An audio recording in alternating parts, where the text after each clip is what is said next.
সুপ্রিয় দর্শক শ্রোতা দেশ ও প্রবাস থেকে যারা আমাদের সাথে সংযুক্ত আছেন, ভিডিও দেখতেছেন অথবা শুনতেছেন, সবাইকে জানাই আন্তরিক প্রীতি ও শুভেচ্ছা।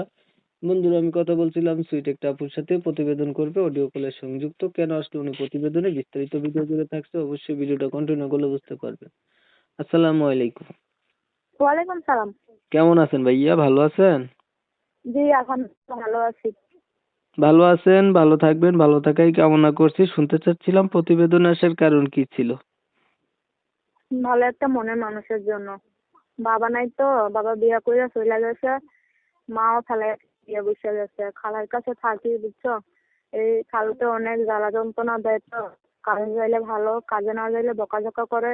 এই জন্য খালাই বলছি তুমি একটা প্রতিবেদন ছাড়, দেখো একটা মনের মানুষ পাইলে বিয়ে শাদী বসে যায়। এই জন্য একটা ভালো মনের মানুষের জন্য প্রতিবেদন ছাড়লাম। আচ্ছা, আগে বিয়ে হয় নাই আপনার? না, আগে বিয়ে শাদী হয় নাই। বয়স কত চলে আপনার? বয়স আমার 18। লেখাপড়া আপনি করেছিলেন কি? হ্যাঁ, লেখাপড়া করছি, ক্লাস 9 পর্যন্ত খালায় করাইছে, এরপর আর করতে পারিনি।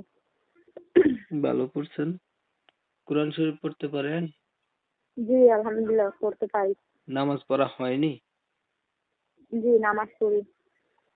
আচ্ছা, একটা মনের মানুষ আপনি পাইলেন, এখন মানুষটার বয়স হচ্ছে বেশি হলো, দেখতে কালো হলো, আগে বিয়ে করছে এমন হইলো, তখন আপনি কি তাতে আমার করবেন? তাতে আমার কোনো সমস্যা নাই, আগে বিয়ে করলেও আমার কোনো সমস্যা নাই, কালা হলেও কোনো সমস্যা নাই, তা বুড়া হলেও কোনো সমস্যা নাই আমার। কেন আপনার শুধু না আগে ভালো বিয়ে একটা হয় নাই? না, আমার আগে বিয়ে শাদী হয় নাই। তাহলে আপনি একটা আপনার মতো অবিবাহিত মানুষকে বিয়ে করবেন, আপনি বিবাহিত মানুষ কেন বিয়ে করবেন? বললাম না, খালু তো অনেক দুঃখ কষ্ট দেয়, অনেক কষ্ট পেয়ে তো প্রতিবেদনে আসছি। সেই জন্য বললাম, বুড়া হোক জুয়ান হোক আমি তাতে কোনো আপত্তি নেই, মানুষটা ভালো হলে আমি তার কাছে বিয়ে শাদী বলবো। আচ্ছা,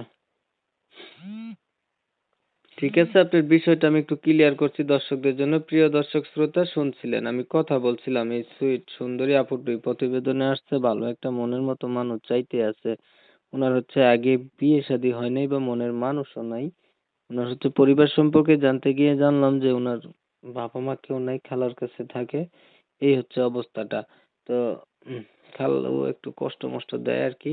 লেখাপড়া আছে 9 পর্যন্ত, কোরআন শরীফও পড়তে পারে আর নামাজও পড়ে। যারা হচ্ছে এমন ধরনের একটা মেয়ে খুঁজছিলেন, তারা চাইলে এই আপুটির সাথে আপনারা যোগাযোগ করতে পারেন। ও আমি কিন্তু কমিউনিটি গাইডলাইনের কারণে আপুটির নাম এবং ঠিকানা আপনাদের মাঝে তুলে ধরতে পারি নাই, এর জন্য দুঃখ প্রকাশ করছি। উম, যারা হচ্ছে ওনার নাম ঠিকানা জানবেন, অবশ্যই ওনার নাম্বারে ফোন দিবেন, ওনার নাম্বার আমি ভিডিওর স্ক্রিনে দিয়ে রাখছি। আর আপনারা জানেন আমি এমন ভিডিওই দেই, ওনার ভিডিও যদি ভালো লেগে থাকে একটু লাইক টেক দিবেন, শেয়ার দিবেন, ইমো মেসেঞ্জারে ছড়াই দিবেন, আপনাদের মতামতগুলো কমেন্টে জানাই দিবেন। চ্যানেল ভালো লাগলে সাবস্ক্রাইব করে রাখবেন। অনেক সময় নিয়ে আমার পাশে থেকে ভিডিও দেখছেন, সবাইকে জানাই এমএসকে টিভির পক্ষ থেকে অসংখ্য ধন্যবাদ। আপু, আর কিছু বলবেন আপনি? না, আমার আর কিছু বলবো না। ভালো থাকবেন, আল্লাহ হাফেজ।